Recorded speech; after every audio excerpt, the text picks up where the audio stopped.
আচ্ছা জান, তুমি কি খাবা? আমি জীবনে প্রথম রেস্টুরেন্টে আসলাম, খাবারের নাম টাম জানি না। তুমি যা খাবে আমিও তাই খাবো। ওইটার একটা মেনু কার্ড দিয়ে যাও। একটা মেনু কার্ড কেন? দুইটা আনাও, আমিও খাবো। জান, তোমার একটা মেকআপ ছাড়া ছবি দাও তো। কেন, কি করবা? আর ছোট ভাই রাতে পড়তে বসে না, ওকে এটা দেখিয়ে ভয় দেখাবো। আচ্ছা, আমি যখন 4 বছর আগে বিদেশে গিয়েছিলাম তখন তো আমাদের কোনো বাচ্চা ছিল না। এখন এই দুইটা বাচ্চা আসলো কোথা থেকে? না মানে, তোমার এত বড় সর্বনাশ করলো কে? ও, বুঝতে পেরেছে, আমার দুষ্ট বন্ধু সাইম এই কাজ করেছে। না বেবি, ও বুঝতে পেরেছে, আরাফাতের কাজ। ও আগে থেকেই অনেক লুচ্চা ছিল।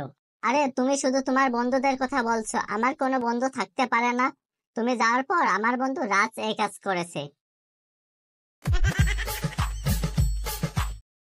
আচ্ছা বেবি, তোমাকে একটা কথা জিজ্ঞাসা করবো? তা করো বেবি। ভালোবাসা কি? যেই বাসাটা ভালো তাকে ভালোবাসা বলে।